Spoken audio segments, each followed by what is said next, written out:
ALP के form भरे जा चुके हैं और आप भी फॉर्म भर दिए होंगे। अब देखिए फॉर्म भरने के बाद अब अगर आपको थोड़ा सा सीरियस होना होगा। जितने फॉर्म भरे गए हैं उस हिसाब से जितना कंपटीशन है, जितनी कम वैकेंसी है। देखिए 2018 से कंपेयर करूं मैं और 2023 का 24 का कंपेयर करूं तो बहुत चीज़ें डिफरेंट हो चुकी हैं।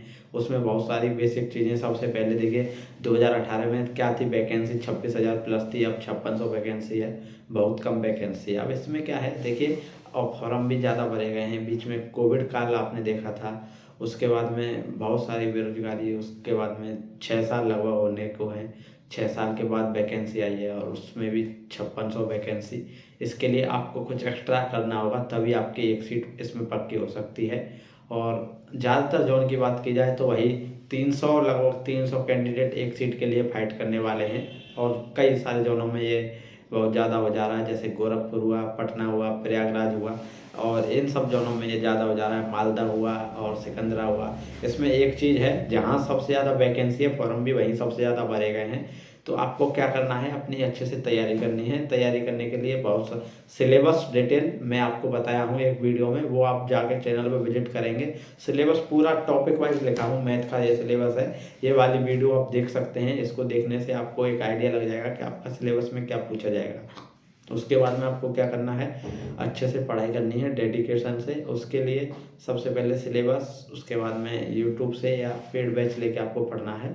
और देखिए आप हताश ना हो कि वैकेंसी इतनी कम है, बहुत सारे लोग पहले ही हार मान चुके हैं। देखिए फॉर्म भरे जाते हैं, भीड़ कहीं भी आप कुछ भी करेंगे तो भीड़ हो जाती है, लेकिन जो सीरियस हैं, जो एक्टिव हैं, जो अच्छे से पढ़ने वाले हैं, सिलेक्शन वही लोग लेंगे। तो आपको वही करना है, रेगुलरिटी रखनी है, पंक्चुअलिटी रखनी है, और उसके बाद में डेली पढ़ना है, टारगेट बेसिस पे पढ़ना है, हर सब्जेक्ट को कवर करना है, टेस्ट लगाना है और उसका एनालिसिस करना है, टेस्ट का एनालिसिस। अब उसके लिए आपको बहुत सारी चीज़ें जो मैंने बताई हुई हैं चैनल पे जाके आपको देखेंगे और आपको यूजफुल लगेंगी, वो आप कर सकते हैं। अब आपको अगला कदम यही है कि सिलेबस को जल्दी से जल्दी कवर कीजिए।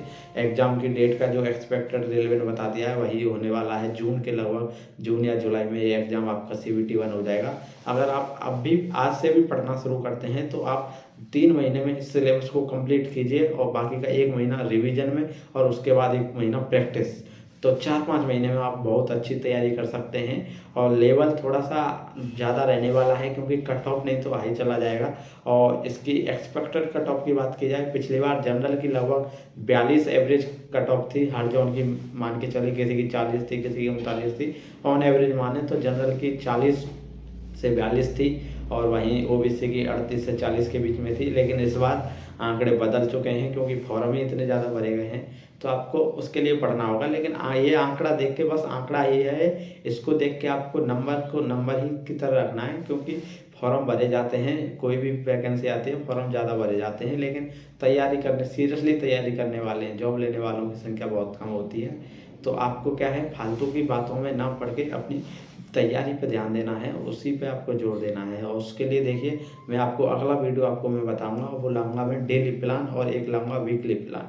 डेली प्लान एक ऐसी ट्रिक है, इसमें क्या है, आप सुबह ही सबसे पहले आप अपनी कॉपी में ये देख लेते हैं कि मुझे ये टॉपिक आज कंप्लीट करने हैं और पूरा दिन उसको अचीव करने में लगा देते हैं अपने टारगेट को। तो उससे डेली प्लान, उससे क्या है आपकी रेगुलरिटी और आपको कितना पढ़ना है, किस सब्जेक्ट पर कितना आपको टाइम देना है, वो आपको अपनी जो कमजोरी है उसके हिसाब से पता चल जाता है। और वो आपको पता कैसे चलेगा, आपको खुद पता करना पड़ेगा कि आपका सब्जेक्ट कौन सा वीक है और कौन सा आप अच्छे से कवर कर सकते हैं। उसमें कम समय देंगे। अगर आपका कोई सब्जेक्ट स्ट्रॉन्ग है, कोई आपका सब्जेक्ट है जो आपका बहुत ज़्यादा कमज़ोर है, तो उसमें आपको ज़्यादा समय देना होगा। इसी हिसाब से टारगेट बनाया जाता है डेली प्लान का। और एक होता है वीकली प्लान। डेली प्लान को आपको 7 दिन बाद देखेंगे तो बहुत सारी चीज़ें आप कवर कर चुके होंगे, उसी हिसाब से आपको पढ़ना होगा, थोड़ा सा डिफरेंट करना होगा। और अगर आप मेरे कहने से भी आप अपनी तैयारी करेंगे तो आप अपनी जॉब, मैं आपको बता देता हूँ, बहुत पास में आपको लेके जाऊँगा। बस आपको थोड़ी मेहनत करनी होगी